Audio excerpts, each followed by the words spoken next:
Buenas noches con todos. Como siempre es un gusto tener, digamos, en un jueves de mentoría a las 7 de la noche. En realidad, querida Carolina, como te había comentado, todos los jueves nos reunimos. Han tenido grandes invitados este año los chicos también. Ha estado el CEO de Yape, Raimundo. Ha estado, en realidad, gran cantidad de invitados, ¿no? Incluso Lalo Morón también estuvo, así, Ujú. todo compartiendo su experiencia. Y, y mira, están ahí los gatitos. Qué genial. Uno, ven, ven. Qué genial, mira. Entonces, mientras los chicos también van uniéndose, en realidad Carolina no necesita presentación, creo que todos aquí en la sala la conocemos, es una persona, en realidad, además de ser una gran profesional, pues una bellísima persona. Eh, Hoy le hemos invitado para que nos cuente un poco sobre cómo se arman estos equipos de Sí, claro, porque sí. tuvo la suerte de armar desde cero, de construir este equipo del MIS, ¿no? Quizás sentar un poco la visión, ¿no? Que es muchas veces complicado, ¿no? La visión y luego alinear al equipo, ¿no? Cómo hacer, digamos, que estos jóvenes y otros no tan jóvenes talentosos unan, ¿no? Digamos, caminen sobre el proyecto. Nos va a contar un poco sobre ese proceso, pero obviamente también sobre sus diversas oportunidades laborales. Justo estuvo bromeando que tuvo que poner dónde le gustaría trabajar, así que ya me enteraré seguramente. Y nos va a contar un poco más sobre ese camino, ¿no? Cómo tardó en encontrar ese propósito de estudiar economía en la PUC primero, luego cómo llega a ser primera ministra, ¿no? Del MIDIS, los retos y desafíos que enfrentó por sus sueños. ¿Qué te costaba más hacer? Los chicos tienen mucha curiosidad también porque muchos de nosotros nos encontramos en ese proceso, ¿no? Tratando de fortalecer nuestras debilidades. ¿Y cómo alcanzaste ese liderazgo? Porque cuando uno ve a Carolina, digamos, uno no siente, digamos, que sea un liderazgo como impuesto, ¿no? Incluso a veces a mí cuando me llama la atención, yo no siento, por ejemplo, que me esté imponiendo, ¿no? Como mi mamá a veces que me jala la oreja, pero en realidad de una manera muy distinta, ¿no? Que, digamos, con una autoridad y el respeto que hay, ¿no? Así que, querida Carolina, todo tuyo, digamos, la sala ahora sí, vamos a conversar unos 25 minutos sobre tu proceso. A ver, Yuliño, muchas gracias por la invitación. Siempre un gusto colaborar y participar de las actividades que organizas, de conversar con los chicos y las chicas que están en su proceso formativo. Claramente ustedes están probablemente en el mejor momento de sus vidas para tomar decisiones, para elegir lo que quieren hacer. Y el primer mensaje es que lo hagan con entusiasmo y con convicción, ¿no? Yo sé que a la edad de ustedes uno siempre tiene angustias de si estoy tomando la decisión correcta, si esto es lo mejor, si esto es lo que me conviene hacer, si esto realmente me va a abrir oportunidades. Yo les diría que para la gente que trabaja duro y que le gusta lo que hace, siempre hay oportunidades, siempre. ¿No? Unas más fáciles, unas más rápidas, sin duda, pero siempre hay. Yo creo que la sociedad, a pesar de todos sus problemas y la economía, a pesar de todas sus limitaciones, siempre premia al trabajador esforzado y al que hace algo realmente con convicción, con pasión, ¿no? Entonces, en ese sentido, no se angustien demasiado por elegir aquello que creen que es la ruta ganadora, sino elijan aquella ruta que realmente les mueve el corazón.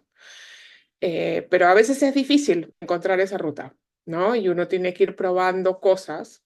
Y la segunda cosa que quisiera decirles, ahora les voy a contar un poco cómo fue mi ruta, pero es que prueben cosas distintas, porque tan bueno como encontrar lo que uno quiere hacer es identificar, mientras antes mejor, lo que uno no quiere hacer, lo que uno no está dispuesto a que sea su derrotero en la vida profesional. Entonces, eso también es muy importante. Y eso solamente se obtiene probando, probando y diciendo, esto de verdad no es conmigo, esto no es lo que yo quiero hacer el resto de mi vida profesional". Eh, yo, por ejemplo, yo fui a Católica Ciencias, yo no había pensado estudiar economía, no es que tuviera una gran convicción, pero yo quería hacer estadística. Eso es lo que a mí me gustaba, los numeritos. Y entonces fui a Católica Ciencias en una época muy distinta a la de ustedes, por supuesto, En mi época, no sé, entrar era, la competencia era 9-1, me lo acuerdo clarito porque en la trainer, que era la academia, te decían, cuando llegues al examen tienes que ver a los 9 que vas a dejar afuera para poder ganar tu acceso a la católica. Y hice Católica Ciencias, los 2 años de estudios generales ciencias, que en esa época eran una locura, una masacre, era una licuadora. Éramos bien poquitas mujeres, además, muy poquitas mujeres, todas siempre chanconas, sentadas en las 2 primeras filas en esos salones de 100 personas. Y cuando llevé mi primer semestre ya, cuando comencé a llevar cursos de facultad, llevé mi primer curso de matemáticas, de puras, ¿no? Análisis real uno. Y cuando llegó el parcial, me había pasado la mitad del semestre trabajando la demostración del origen del número uno. Y entonces ahí me di cuenta que eso realmente no era para mí. Era una cosa demasiado teórica, una facultad muy chiquita. Y entonces dije, bueno, ¿cuáles son mis opciones, no? Y economía era como la opción natural porque era algo más relacionado con las personas, que era lo que me gustaba, y con matemáticas. Y entonces fui a unos cursitos de letras y de ahí economía. Entonces llegué a economía sin saber en realidad muy bien qué es lo que iba a hacer. Eh, y fui haciendo eso. Esto no me gusta, esto sí, esto no, esto sí. Eh, Fui jefe de práctica de macro, antes de terminar la carrera. Y cuando terminé comencé a enseñar también en la Católica, primero en ingeniería, porque como venía de ahí, además podía tener una relación con estudiantes. Compartí un curso en ingeniería, imagínense, con Alonso Segura. Nuestros estudiantes, ¿no? Ahora se deben acordar de que 2 ministros les enseñaron, pero en esa época éramos unos chiquillos que enseñábamos economía, introducción a la economía para ingenieros. Eh, y cuando estaba terminando, por alguna razón que no les puedo decir, comencé a hacer muchas cosas agrarias. Casi todos mis trabajos eran sobre temas con agricultura, con el mundo rural. Hice en esa época una memoria de bachiller sobre temas de cambio tecnológico, innovación inducida para agricultura. Y de ahí, cuando estaba en mi último semestre, comencé a trabajar. Bueno, cuando estaba en mi penúltimo semestre, hice un trabajito así para ayudar a organizar un seminario. Y ese seminario, esas cosas que uno le pasan la voz, uno es chiquillo, acepta pues todas las chambitas, y era el CEPIA, el Seminario Permanente de Investigación Agraria, que es una reunión que hay cada 2 años donde se reúnen todos los agraristas a discutir los problemas del Perú rural. Ese evento que estuve el martes pasado en la presentación del libro de la 20ª reunión del CEPIA, se reúne cada 2 años, y fue una maravilla. En la presentación de ese libro habían las personas mucho mayores que yo, que siguen relacionadas al CEPIA, y muchos jovencitos como ustedes, a los que no conocía, que son becarios del CEPIA, que están interesados en eso. Entonces, esa comunidad me pareció súper interesante. Fui a mi primer CEPIA, ahí en el año 91, hace 23 años. Y de ahí, no, hace 23 años, no, ojalá hubiera sido hace 23 años, hace mucho más años. Este, y de ahí lo que fue pasando fue que conseguí mi primer trabajo formal, full time, como asistente de investigación en el Instituto de Estudios Peruanos, donde trabajo hasta ahora. Y ahí me di cuenta que efectivamente eso es lo que yo quería hacer, investigación aplicada, hablar un poquito, comenzar a hablar de políticas públicas, recomendaciones de política, leer mucho, analizar mucho.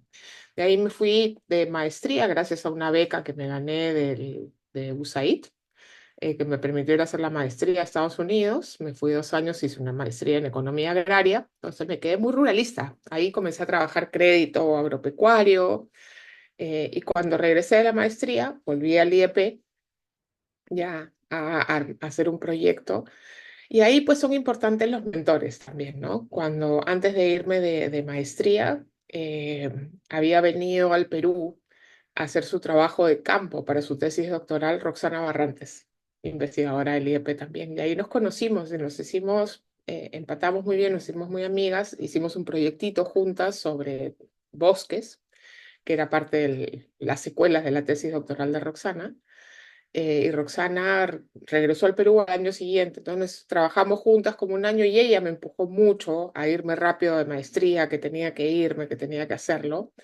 Y después de la maestría, ¿no? Con el acompañamiento de personas súper importantes en mi carrera profesional como Roxana, regresé al IEP ya a liderar mi propio proyecto.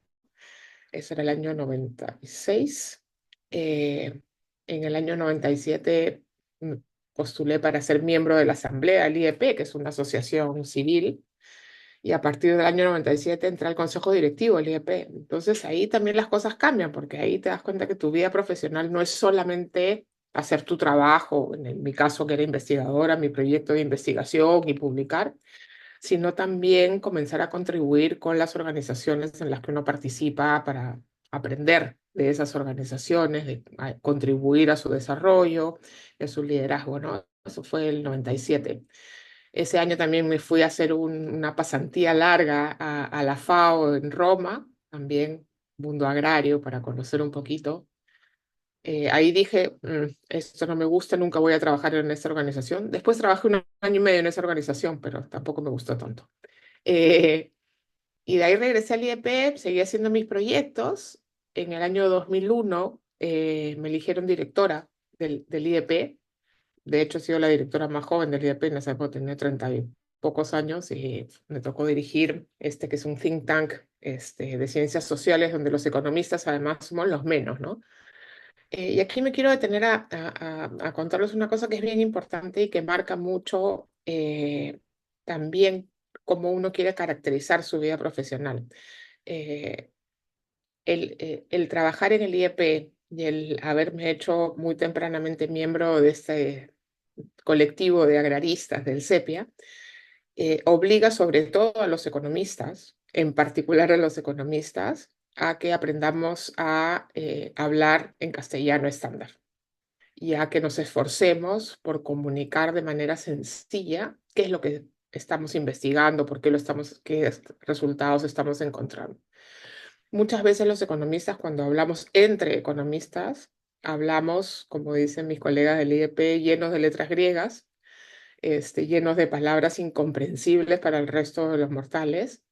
En cambio, cuando uno no, cuando uno tiene que sentarse y presentar sus resultados de investigación ante sociólogos, antropólogos, politólogos, historiadores, ay, a uno no le sirve para nada las letras griegas, ¿no? Y entonces eso fuerza a que la cabeza de uno también se ubique mejor en que parte de lo que uno tiene que hacer es ser capaz de compartir con los demás lo que uno hace en sencillo, ¿no? Eso es súper importante. Y para eso hay que entrenarse. Hay que entrenarse en qué es lo que uno quiere decir. Yuliño es un muy buen ejemplo de alguien que se ha entrenado muy bien en cómo comunicar lo que hace. Y eso es una cosa que hay que cultivar, porque si no, uno se queda hablando solo con sus pares y no logra comunicarse con los otros, pero al no comunicarse bien con los otros, tampoco logra recibir de los otros los insumos que nutren una mirada más holística de los problemas, de la realidad, de las complejidades, ¿no? Y eso creo que es fundamental para un buen profesional en un país, además como el Perú, lleno de complejidades y donde hay que hacer un poco de todo. Y ahí me quedé en el IEP, eran los años 2000, ya había pasado el boom de las microfinanzas. eh, para ese entonces ya tenía dos hijos chiquitos, entonces además había que conciliar la vida de la investigación, de la consultoría, porque la investigación, para serle sincero, es súper interesante, pero no permite, no da para vivir solo de hacer investigación. Entonces hay que hacer consultoría y hay que ir a seminarios y hay que seguir publicando, pero además tenía dos niñitos chiquitos, ¿no? Mis hijos son del 98 y del 2000, o sea que eran bien chiquitos. Entonces había que conciliar eso con la llevada al taller, la ida al nido, el cumpleaños, llegar a la casa para bañar a los niños, etcétera.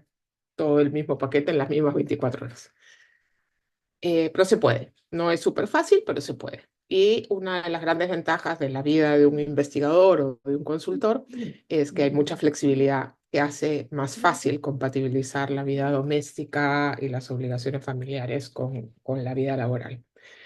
Y ahí me fui especializando y metiendo más en los temas de lo que ahí nacía, que eran los temas de inclusión financiera, que era donde estaba trabajando. Trabajé mucho sobre bancos públicos de desarrollo que prestan para la agricultura.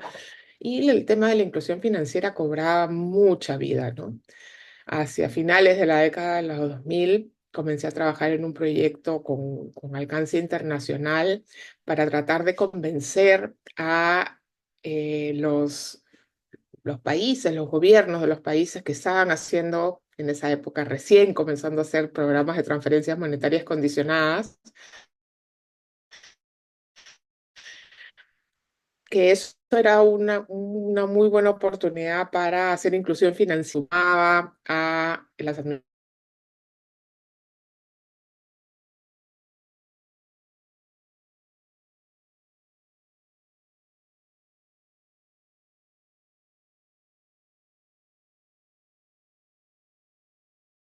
las personas que recibían los programas sociales y sí le hacía bien a los gobiernos. Eso era 2008 más o menos. Y ahí escribí mucho sobre pobreza, sobre programas sociales, sobre inclusión financiera. Hice un trabajo lindísimo en el Cusco con un programa que promovía inclusión financiera de mujeres rurales en entidades financieras. Muy interesante el programa Corredor Puno Cusco. Aprendí muchísimo ahí conversando con las señoras sobre qué quería decir inclusión financiera para una mujer rural, quechohablante, de bajos recursos rural, ¿no? Y que sí era posible y que sí le servía tener una cuenta y que sí le podía cambiar la vida tener esa cuenta. Y de ahí, con esa experiencia, y yo publicaba bastante y soy bastante vocal, como algunos de ustedes sabrán, siempre declarando en los periódicos, metiéndome donde no me llaman. Em, y ahí, un día, un amigo me llama y me dice si podía pasar mi CV porque estaban buscando gente para este nuevo ministerio que iban a crear.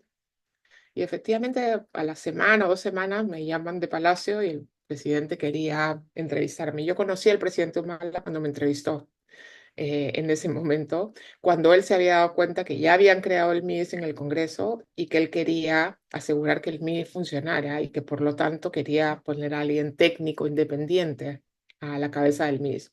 Yo fui a conversar con él y pensé que me iba a ofrecer ser viceministra, la verdad, de políticas y evaluación, porque yo hacía mucha evaluación. Y me sorprendió mucho cuando me ofreció el ministerio, pero con mucha angustia acepté, por supuesto. Eh, y bueno, me lancé a esa piscina sin haber tenido ninguna experiencia en el sector público. Tuve la buena idea de elegir dos viceministros que tenían mucha experiencia en gestión pública, que me acompañaron y logramos hacer un equipo fantástico, ¿no? Y ahí creo que el punto que traía Yuliño es que nadie hace solo, ni la propia carrera de uno. Uno siempre la hace con los demás. Y por eso juntarse con otros, elegir a sus mentores, elegir a sus pares, elegir a sus socios, elegir a sus compañeros de estudio, se vuelve parte fundamental de cómo construimos nuestra carrera profesional. En el caso del MIDIS, que teníamos la ventaja, que era un ministerio que partía de cero y que estaba muy alineada a la voluntad política del presidente en que hiciéramos un ministerio muy técnico, muy moderno, muy profesional, muy tecnocrático. eh, Pudimos reclutar un equipo fantástico, ¿no? Mis dos viceministros, Juan Pablo Silva, que venía de la Unidad de Calidad de Gasto del MEF, Jorge Arrunate, que venía de Servir, armamos un tremendo equipo con 5 directores de los programas sociales de primerísima línea, mira, unas tremendas profesionales, jóvenes, pero gente con mucha convicción, con mucho compromiso, con los que logramos armar un equipo realmente impresionante. Para darles una idea, los jóvenes que vinieron a trabajar con nosotros en ese momento, que recién comenzaban su carrera profesional, son hoy día tremendos profesionales, ¿no? Mi equipo, mi gabinete de asesores tenía a dos jovencitos, ¿no? Felipe Valencia Dongo, ¿no? Que ha llegado a ser el presidente más joven de la CADE, ¿no? Un tremendo profesional con una fuerza impresionante, y Adriana Urrutia, que ha llegado a ser presidenta de Transparencia, una politóloga, pero que se las da hoy día con los grandes politólogos del Perú. Y los dos comenzaron ahí en el MIR, regresando de experiencias internacionales. La asesora principal de Juan Pablo Silva, también jovencita, Tony Alba, ¿no? Entonces, realmente la asesora principal de Jorge Arrunate y Teresa Torres, hoy día es la representante de OIT en Colombia para la región andina. Entonces, gente que ha crecido mucho y que ha comenzado con nosotros, lo hizo porque compartía el sueño, porque eran recontra chamberos, todos eran súper chamberos, y porque logramos armar un equipo en el que todos trabajábamos juntos, ¿no? Yo creo que si algo he aprendido yo de lo que implica liderar un equipo, es que uno tiene que inspirar, uno tiene que demostrar que uno sabe lo que está haciendo y uno tiene que demostrarle a su equipo que uno siempre va a estar ahí para ellos, para defenderlos, para escucharlos, para discutir, para seguir. Y yo creo que esa es la clave de tener un buen equipo, ¿no? Y por eso uno puede trabajar y hacer una mecánica potente. Y ya para cerrar, salí del MIS 2 años después porque yo quise, ¿no? Yo me había comprometido con el presidente Humala a que una vez que el ministerio estuviera funcionando, que los programas estuvieran rediseñados y operativos, que se aprobara una estrategia nacional para este nuevo sector, yo había cumplido mi tarea. Y eso efectivamente sucedió en mayo del 2020, del 2013, y en julio me fui, ¿no? La verdad que yo no tengo este interés en la política, en ser partícipe, tengo mucho interés en la política, pero no necesariamente en tener un puesto como ministro. A mí me gusta mucho la parte técnica y de asesoría, pero hasta ahí. Y salí cuando tenía que salir, ¿no? Y eso y esa es otra lección importante, ¿no? Así como entrar a puestos, qué sé yo, es muy importante, salir bien es tanto más importante para la formación de la carrera de uno, ¿no? No hay que salir ni peleado, ni haciendo cosas que a uno no le gustan, ni cuando las cosas van mal, hay que salir bien. De ahí trabajé un par de años en el sector privado, en Asbank, haciendo un proyecto de inclusión financiera con todas las entidades financieras del sistema. De ahí regresé al IEP un tiempo corto a hacer mucha consultoría, mucha asesoría, y de ahí me fui 1 año y medio a la FAO, donde había dicho que nunca iba a trabajar, y me pasé 1 año y medio trabajando ahí. Eso sí, la verdad que no me gustó mucho porque era un poco aburrido. Y de ahí volví al IEP y a hacer lo que hago ahora, y con esto termino, que es, creo, el momento profesional mejor, ¿no? Porque como ya tengo varios años, ya puedo elegir mejor lo que hago. Ya mis hijos acabaron la universidad, o sea que tampoco tengo tantas presiones financieras. Y ahora tengo una cosa que me ilusa de mi parte, pero dedico como un 25% de tiempo a hacer proyectos de investigación, quizá un tercio de mi tiempo, digamos, a hacer proyectos de investigación. Tengo un proyecto sobre agricultura, tengo un proyecto sobre inclusión financiera de las mujeres, tengo otro proyectito sobre organizaciones de sociedad civil, ¿no? Que son las cosas que me gusta hacer, son investigaciones aplicadas que buscan generar insumos para recomendaciones de política para el sector público o el sector privado. Tengo como otro tercio de mi tiempo dedicado a hacer consultorías, ¿no? Tengo un poco de trabajo con el BID, con el Banco Mundial, algo con la CAF, ¿no? Y el otro tercio de mi tiempo lo dedico a hacer lo que me gusta. El consejo fiscal, el consejo asesor de algunas organizaciones, algunos directorios de organizaciones sociales. Voy a directorios tan diversos como el de una AFP y el de una empresa social que ofrece saneamiento seco para poblaciones urbanas marginales, ¿no? Eh, Voy a algunas fundaciones y eso, hago esto, converso con gente y me hago voluntaria en cuanta cosa encuentro en la que siento que puedo ayudar. Ahora estoy empujando un programa con las señoras de las ollas comunes de San Juan del Lurigancho para que tengan un centro comunitario y puedan realmente eh, tener mejores opciones de seguir haciendo lo que hacen bien, que es ayudar a su comunidad, ¿no? Entonces estamos ayudándolas a que tengan un centro comunitario, a que encuentren servicios, a que se cuiden ellas un poco más para que puedan seguir con ánimo, con fuerza, haciendo lo que hacen tan bien, ¿no? Así que en eso escribo en el periódico, me entretengo, me entretengo. Viajo mucho nomás a veces, pero y así, aquí estoy. Excelente, buenísimo, querida Carolina, por la presentación que nos has hecho sobre tu experiencia, las lecciones más importantes que has tenido en tu camino profesional. Y vamos a entrar ahora a una segunda parte, quizá la parte, digamos, donde más nos gusta, ¿no? Conversar con las personas. Vamos a tener la oportunidad, nos has comentado, por ejemplo, este trabajo también con las señoras de Cusco, ¿no? Ujú. De hecho, aquí hay chicos de diversas partes de Perú, también veo alumnos de Cusco, entonces, en esta segunda parte vamos a abrir la sala para que de manera ordenada puedan levantar la manito, prendan su cámara, por favor, con toda confianza, activen su audio de manera directa para que puedan preguntarle también a Carolina, ¿no? No sé si por ahí veo una manito levantada.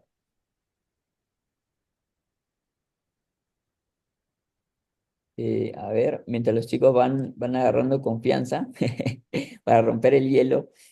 A ver, ¿Quiénes han sido tus mentores, querida Carolina? Dos o tres que te hayan inspirado muchísimo, tanto a nivel familiar o laboral mismo, ¿no?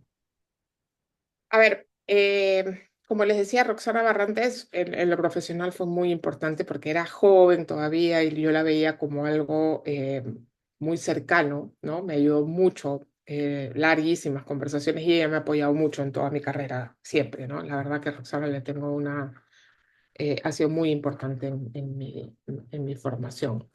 Eh, Grandes mentores en el IEP, Efraín González de Olarte, ¿no? Con quien trabajé mucho temas rurales y temas de política pública.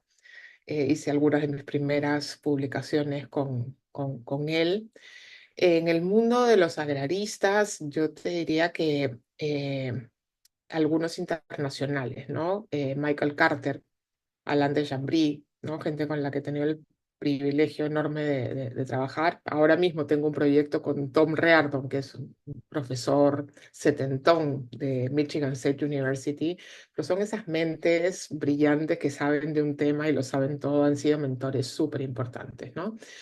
Eh, y fuera del mundo de mi carrera y de mi quehacer, yo creo que dos personajes muy importantes para mi formación fueron Julio Kotler en el IEP y María Rostorowski, ¿no? María Rostorowski, esta historiadora muy mayor ya, siempre me decía que de lo único que uno se arrepiente es de las cosas que uno no hace, nunca de las que hace. Entonces yo me he quedado con esa máxima de doña María Rostorowski, María Rostorowski era una fantástica, hacía unos lonches, invitaba solo mujeres, invitaba a mujeres desde su edad, o sea, ochentonas en esa época, hasta mujeres de mi edad en esa época, los 30, ¿no? Y nos hacía para que tuviéramos vínculos de soporte y de conexión. Una cosa que ahora parece súper común, cuando yo tenía 30 años no era nada común, y María era una pionera, por eso ha sido una mentora muy importante también, ¿no?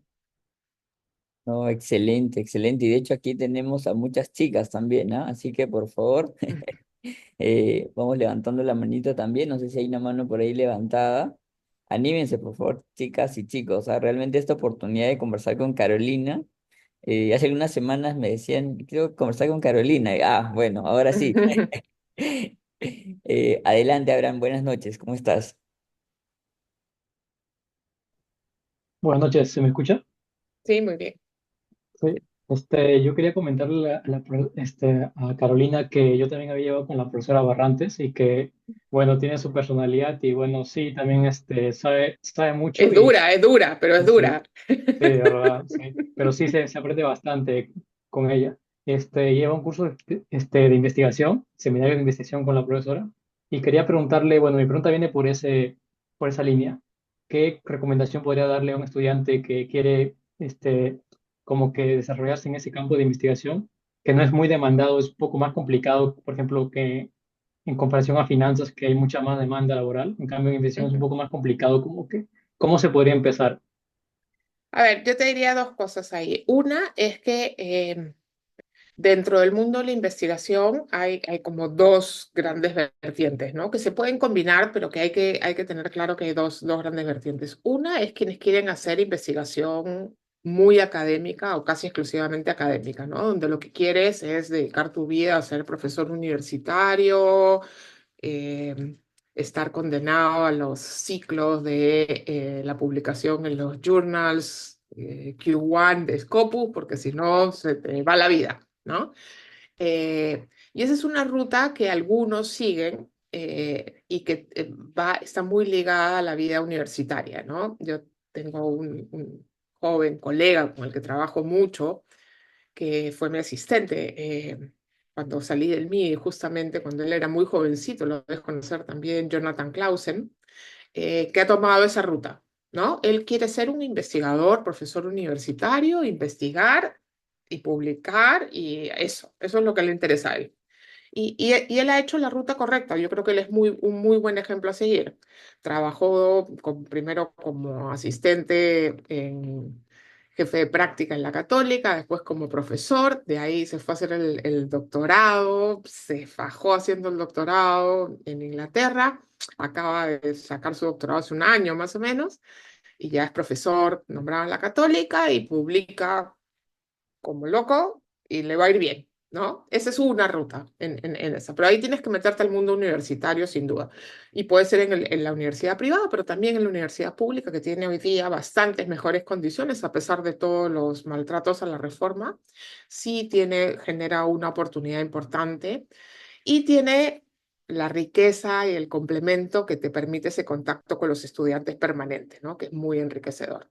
La otra ruta es hacer investigación más aplicada y desarrollar esa investigación dependiendo de en qué la quieras aplicar. Si eres especialista en investigación aplicada en temas de pobreza, en algunas consultoras que trabajan esos temas, en el sector público, en áreas de investigación, ¿no? El MIDIS, por ejemplo, tiene un área de generación de evidencia bastante potente, ahí se puede hacer carrera también o en las consultoras, hay muchas consultoras hoy día que hace investigación aplicada o centros de pensamiento, y ahora hay bastantes, o sea, el IPE, Redes, Apoyo, Macro, el IEP, Grade, ¿no? Hay un montón de opciones.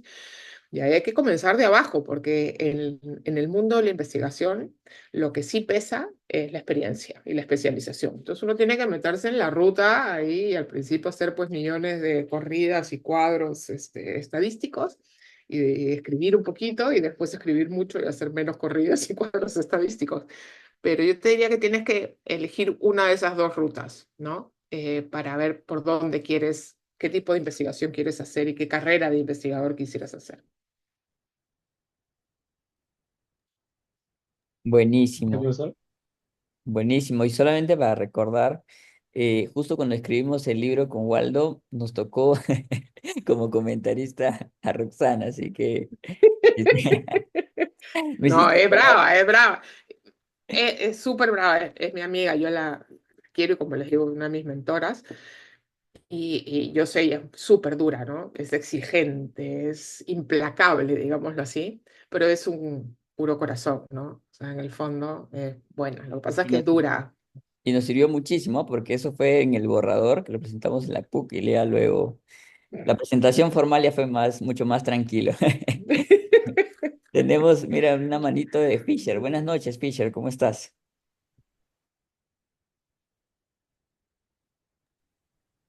Eh, ok, bueno, Yuliño, buenas Hola. noches, ¿no?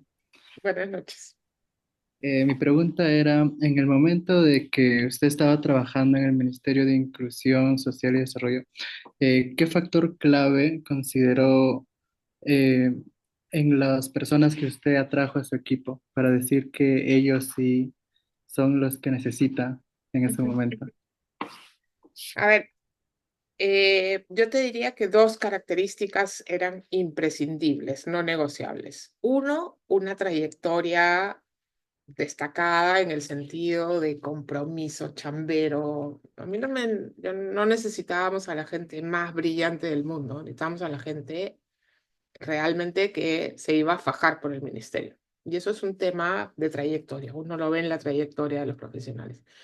Y lo segundo, gente que trabajar en equipo, porque jugadores solistas en una cosa tan compleja como el aparato público no te sirven, ¿no? Gente que cuando hay que hacer, y hay que hacer lo que hay que hacer, todo, ¿no? Entonces tiene que ser gente que sepa jugar mucho en equipo. Yo te diría que esas dos características me parecen las más importantes. Lo que le faltaba a alguien en conocimiento o en experiencia, todo eso se adquiere, pero uno tiene que tener,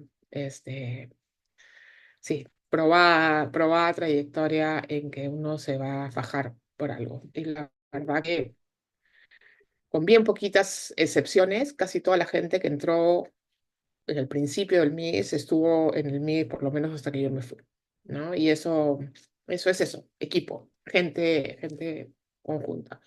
Igual era una cosa bastante particular ese momento porque recuerden, era un ministerio nuevo, sin inercia, ¿no? Con mucha visibilidad, con mucho soporte político del presidente. Y eran buenos años, ¿no? Eran años con alto crecimiento, había recursos fiscales para hacer, tomar iniciativa. En el principio de un gobierno era una situación muy distinta. No sé cómo será ser ministro hoy día y tratar de armar un equipo, ¿no? Debe ser bastante más difícil. A mí me da mucha pena que hoy día muchos chicos no quieren ir al sector público y cuando vi cómo, más bien en esa época, muchos chicos sí querían venir al sector público y me parece que la situación actual del sector público genera muchas dudas sobre el futuro profesional que hay en el sector público. Yo les recomiendo que todos pasen por el sector público, así sea un periodo corto de su vida profesional, porque sí es muy importante entender cómo funciona el sector público para cualquier otra cosa que quieran hacer en su vida profesional. Ok, gracias. También quisiera que un poco nos menciones sobre los jovencitos que recién estaban iniciando en su carrera, así como nosotros. ¿Qué recomendaciones nos podría dar, ¿no? Para empezar en el sector público también?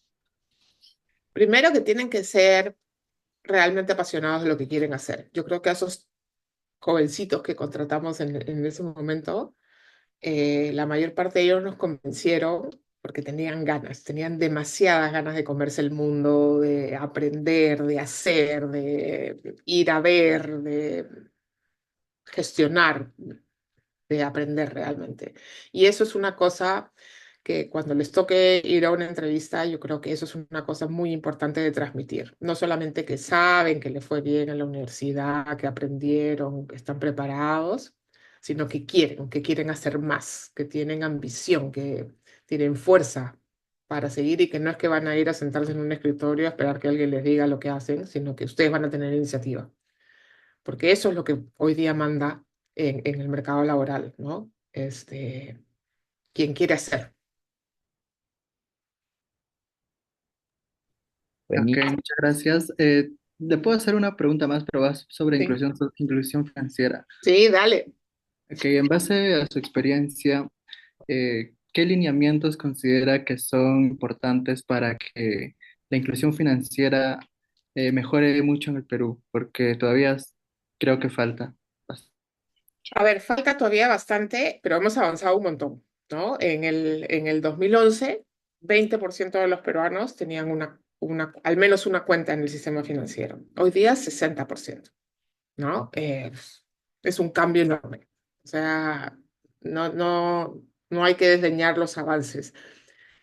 Falta mucho en términos de uso, de diversidad, de cantidad de productos que uno usa, de conocimiento que uno tiene, de facilidades para utilizar productos, porque al final la inclusión financiera lo que le ofrece a los ciudadanos, lo que nos ofrece a todos los ciudadanos, son dos cosas, ¿no?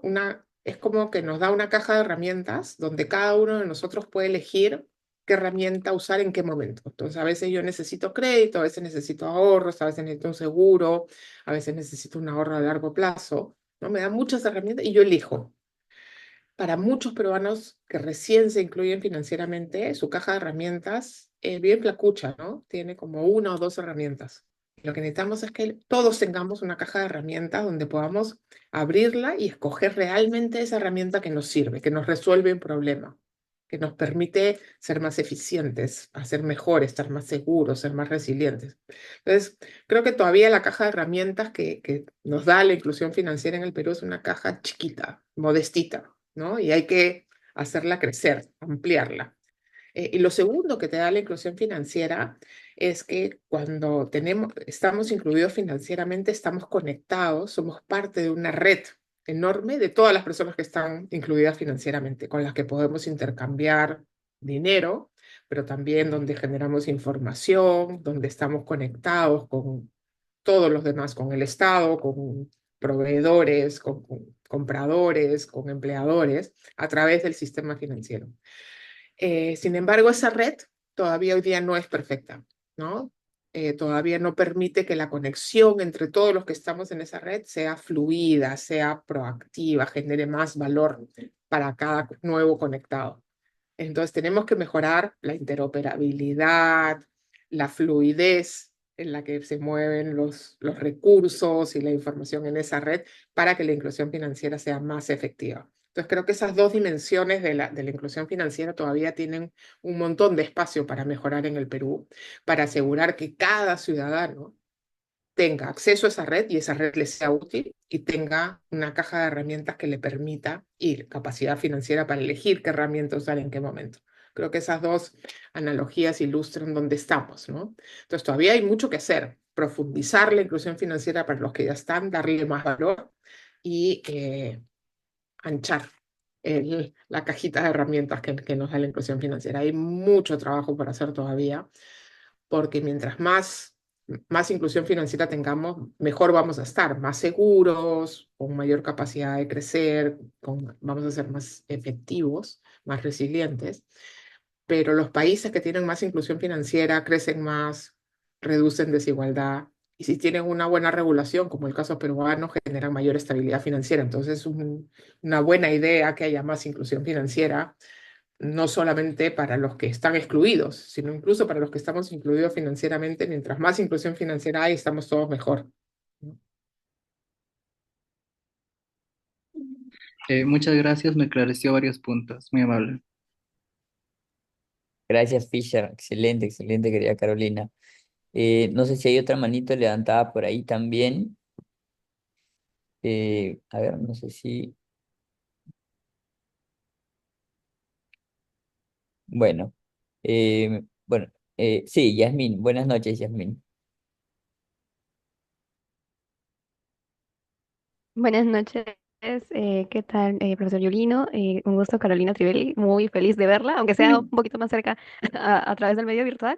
Muy emocionada en primer lugar.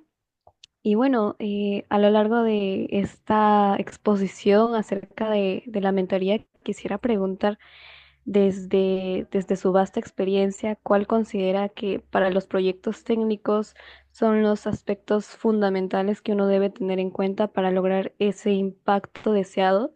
Y la segunda pregunta es, ¿cómo manejar adecuadamente la delegación?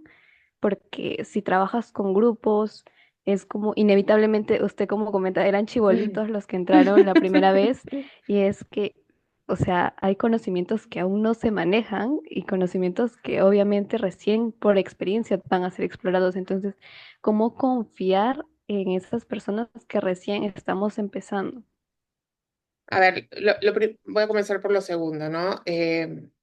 La confianza se construye, ¿no? Y cuando uno logra generar, y para construir confianza, uno tiene que establecer un relacionamiento activo, ¿no? Uno no puede confiar en quien no conoce. Entonces hay que conocerse, hay que intercambiar, hay que relacionarse con los otros y hay que dar los espacios para que, sobre todo esos más jóvenes, más inexpertos, sepan que lo más importante no es que sepan cosas, sino que sepan preguntar. porque esa es la clave. Uno solo aprende preguntando.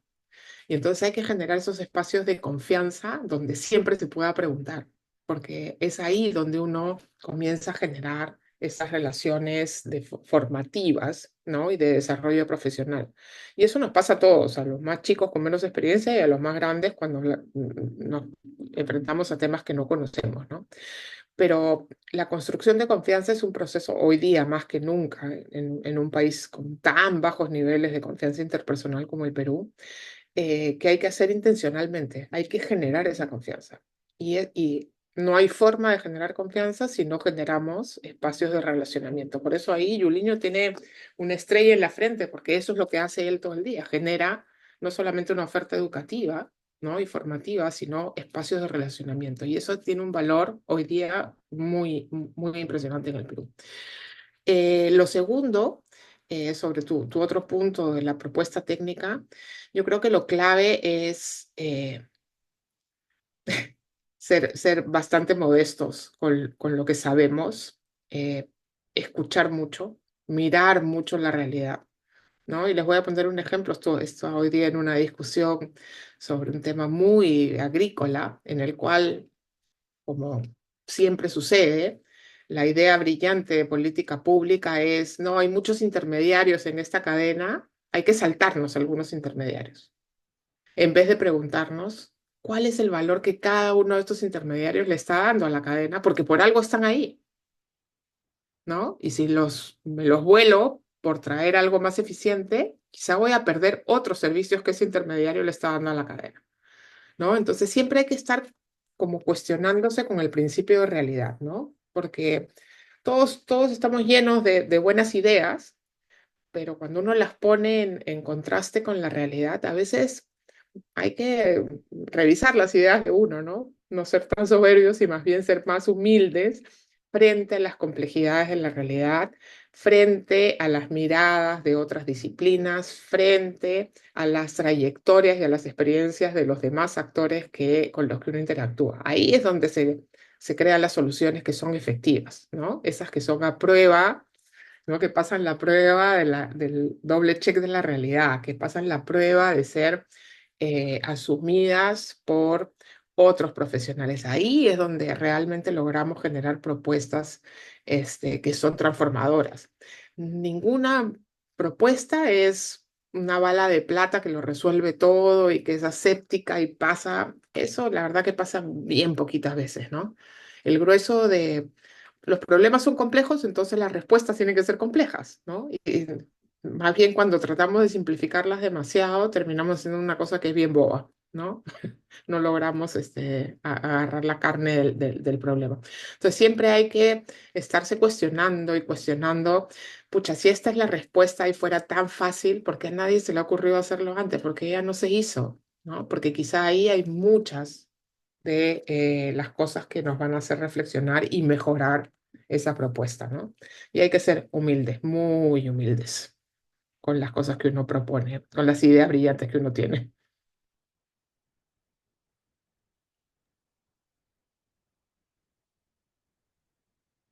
Muchísimas gracias. Bueno, no sé si creo que, ajá, hay otra pregunta también de Julio César. Buenas noches, Julio César. Buenas noches, Giliño, ¿cómo estás? ¿Se escucha?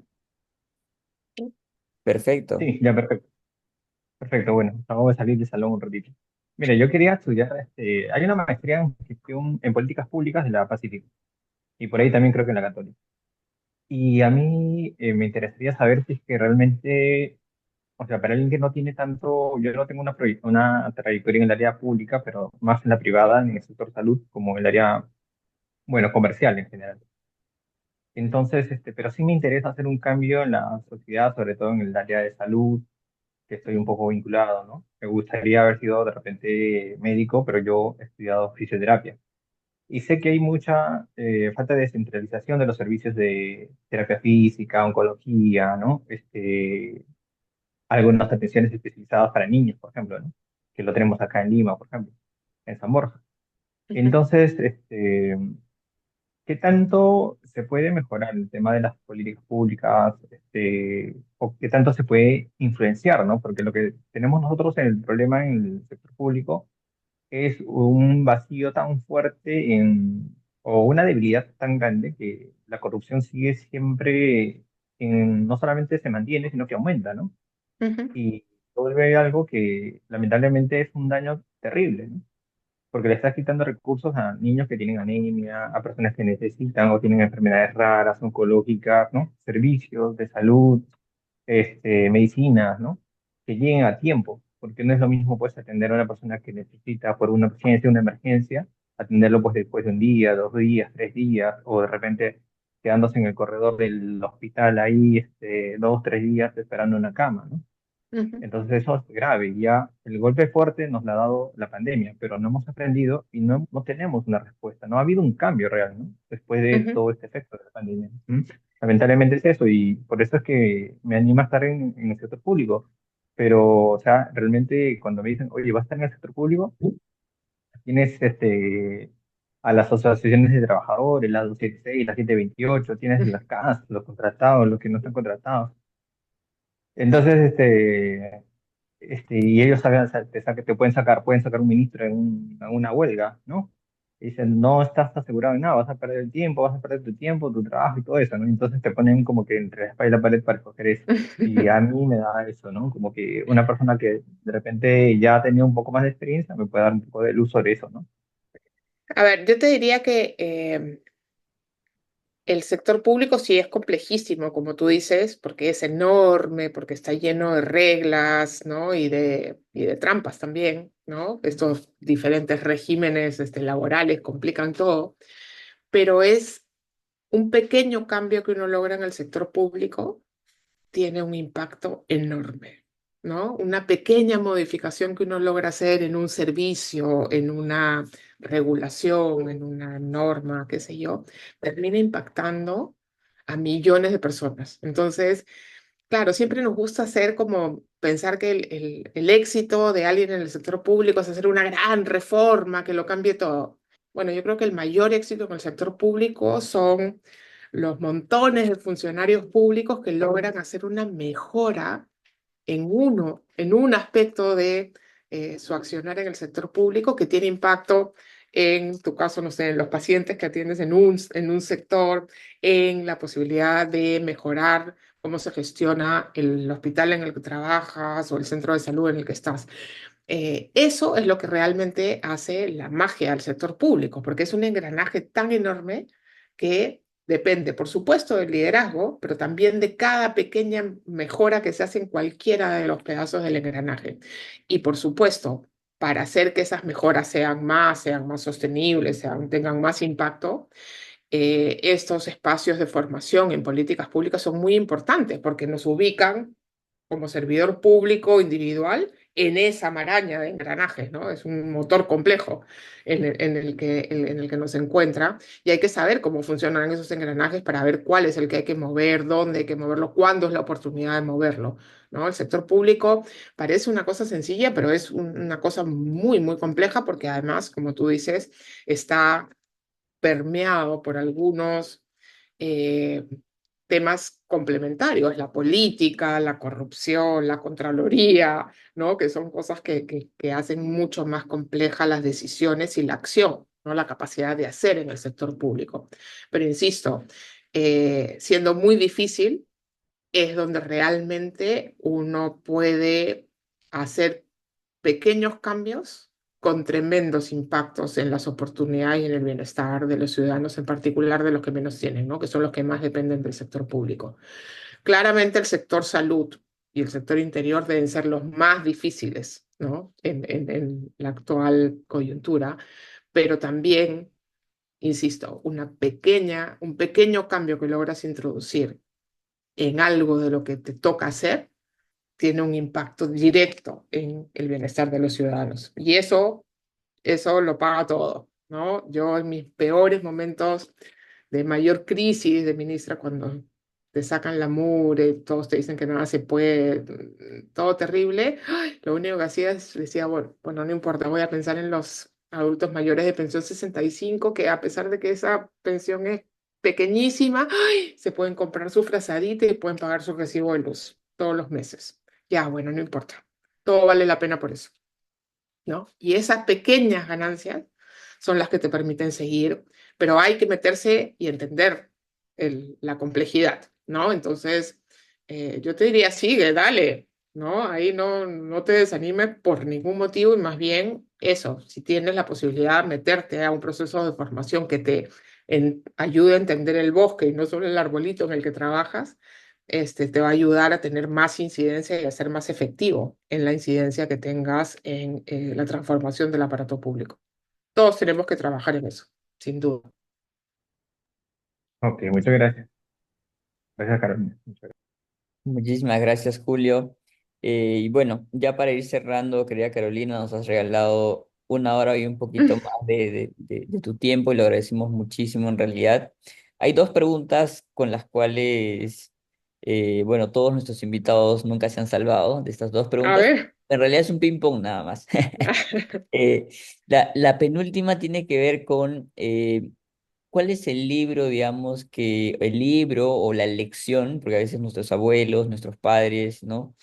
Con una frase o con algo que constantemente nos han repetido desde la infancia, nos ha resonado tanto que nos ha quedado de por vida, o puede ser un libro también de economía o no de economía, de la vida, que te haya transformado y que regalarías o regalas o que te gustaría que la gente lea. Creo que estos chicos son bastante lectores, así que A ver, déjame contestar eso.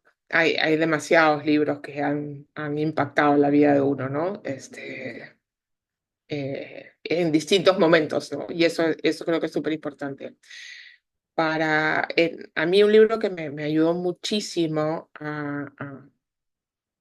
a entender lo que quería hacer en el marco del mundo rural, que era donde yo trabajaba, era un libro muy importante sobre instituciones rurales, ¿no? Y eso, pero era súper específico. O cuando hacía cosas de inclusión financiera, cuando comencé a hacer inclusión financiera, hay un libro maravilloso que se llama Los portafolios de los pobres, que me fascinó. Y ahí me di cuenta que esa era una ruta en la que yo iba a poder hacer algo, porque eso sí me tocó el corazón. Pero más que eso, yo les dejaría una cosa que he aprendido este año, a principios del 2024, escuchando un podcast eh, sobre cosas que a las mujeres en particular nos cuestan mucho. Y escuché un podcast, se van a reír seguro de esto, pero una entrevista a Jane Fonda, casi octogenaria, ¿no? Y que cuando le preguntan qué cosas ha aprendido en la vida que le sirven mucho, me ha enseñado a mí una que ahora me sirve mucho, y es que no es una frase completa y que hay que saber decir que no. Y no hay que dar más explicaciones muchas veces. Y la verdad que eso me ha cambiado la vida. excelente, excelente. Y además los economistas estamos acostumbrados a decir mucho sí, ¿no? Sí, Y sí a todo y nos llenamos de proyectos. exacto. Hay que saber decir que no. Excelente. Priorizar, ¿no? Priorizar importantísimo. Ujú, Y bueno, a mí, yo sé que viene la última pregunta, pero una de las cosas que me gustaría remarcar, querida Carolina, una de las cosas espectaculares que has hecho es, en un momento, digamos, donde tú, por ejemplo, estudiabas mucho sobre economía agraria, ¿no? Hay un momento donde un poco como que hay que transformar y empiezas a meterte también en el tema de inclusión financiera, que en ese entonces, bueno, hoy en día ya es un tema como abiertamente visto, ¿no? Y todo el mundo dice, wow, ¿no? O sea, qué genial, pero hay muchas áreas en las economías emergentes, en Perú también y en Latinoamérica, que no han sido muy explotados, ¿no? Cuando yo llevé un curso en realidad, de organización industrial con Pepe Gallardo, ujú, me cambió un montón, ¿no? La perspectiva porque vi, digamos, muchos aspectos que la economía estudiaba, pero que en países de primer mundo se ven y que es muy natural y que en países emergentes casi no hay mercado, por así decirlo, o que falta crear muchos mercados, ¿no? Entonces, ujú, inclusión financiera, por ejemplo, era un tema que no era tan explotado, pero contigo, digamos, han habido muchas investigaciones y luego seguramente también muchas personas que vienen trabajando el tema.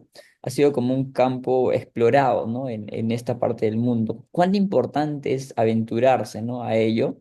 yo quisiera que por ahí quizá te puedas explayar un poquito, Ujú, que uno siempre siente temor de lo nuevo, ¿no? Y el ser humano, escuchaba un podcast también el otro día y decía que el ser humano por naturaleza siempre, o sea, va a odiar el cambio, ¿no? El cambio es contra lo que uno va. Entonces, en ujú. ese entonces donde tú tenías que darle un giro a tu carrera también, que era empaparte de nuevo de un tema que poco conocías hasta volverte una experta, ¿qué era ahí, digamos, lo que más valoraste? ¿Cómo hay que afrontar ese proceso?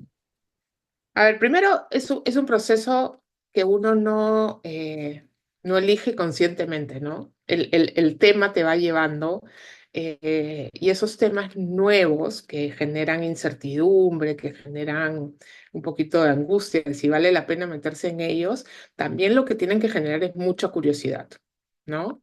Y de repente, ¿no? Uno lee un libro, escucha una charla, va a un seminario y se da cuenta que las preguntas que se están haciendo son preguntas que a uno le resuenan, que a uno le mueven la cabeza, que uno no deja de pensar en ellas. Y entonces ya ahí sucedió la magia y uno ya se metió a esos temas desconocidos y ya no los puedes dejar, ¿no?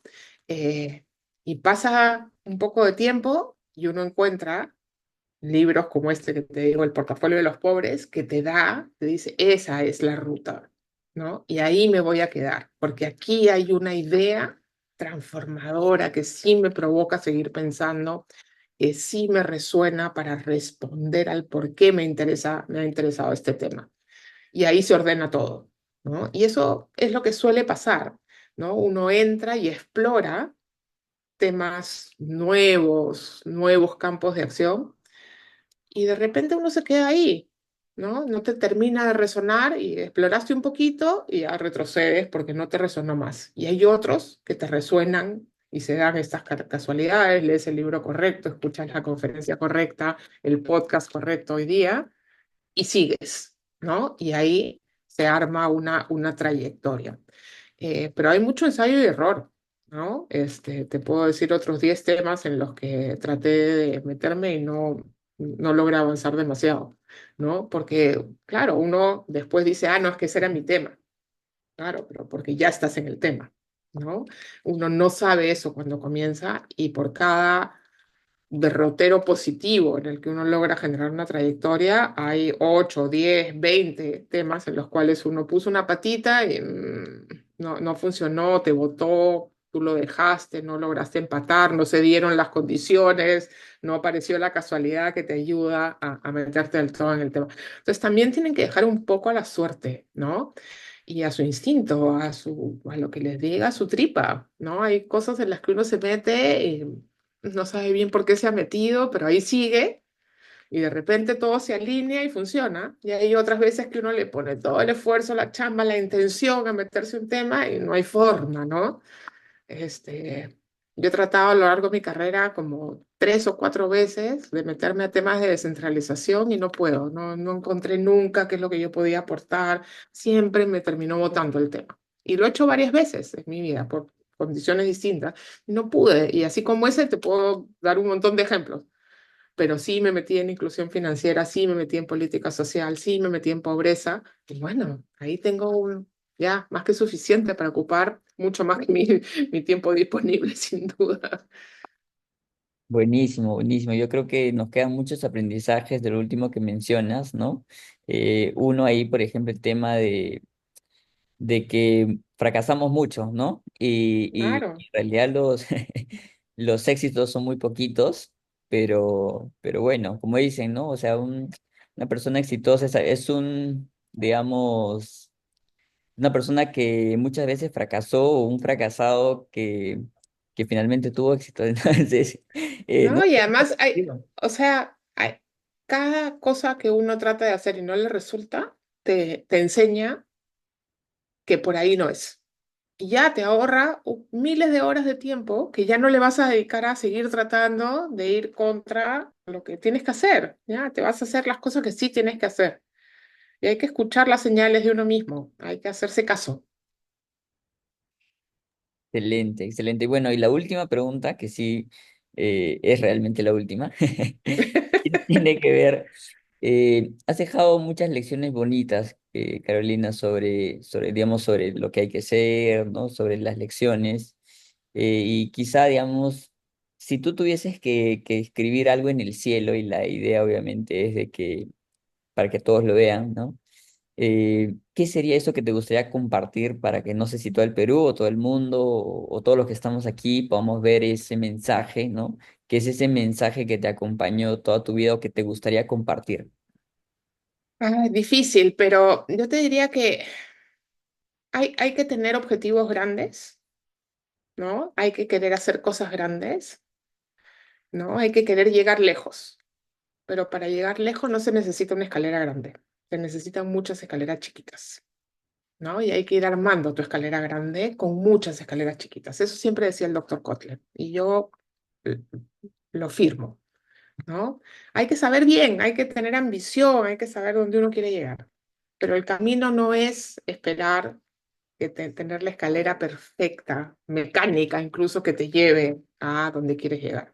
Hay que construirla y ahí uno pone una escalera chiquita para acá y después una para acá y después le pone dos peldaños aquí y así uno va armando cómo llegar a esa aspiración, a ese sueño. Entonces, eh, hay que esperar menos la escalera grande y ponerse a chambear en hacer un montón de escaleras chiquitas, que demora más, pero se llega igual.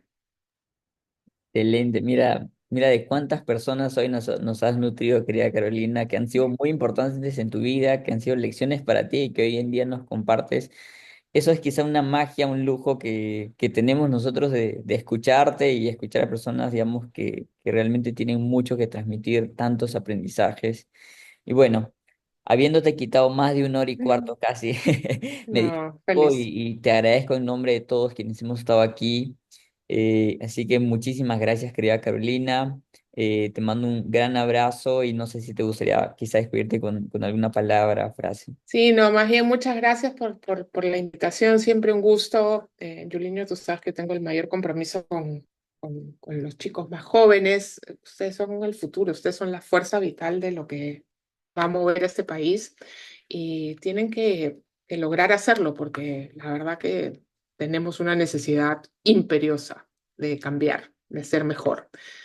Así que siempre un gusto compartir con ustedes y en lo que pueda ser útil, tú sabes que siempre lista. Excelente, excelente. Yo estoy seguro que estos chicos cuando lleguen a ser ministros, viceministros y donde el mundo los depare o directores, digamos, de diversas instituciones, van a decir, aprendí esto de Carolina un día en la tarde". Y eso es algo que uno recuerda, ¿no? Siempre hablaba con Waldo, ¿no? ¿Qué es lo que más uno recuerda, por ejemplo, de las clases, ¿no? O sea, muchas veces es aquella anécdota, aquella lección o aquel profesor que me dijo, oye, no hagas esto y haz lo otro. Y esas cosas se recuerdan. Así que te agradezco mucho, querida Carolina, en nombre No, de... muchas gracias a ustedes. Que pasen unas lindas fiestas y que venga un muy buen año para cada uno de ustedes, pero sobre todo para el Perú. Ojalá logremos que mejoren las cosas. Así va a ser. Buenas noches, querida Carolina. Buenas noches con todos. Cuídense. Buenas noches. Chao. Chao.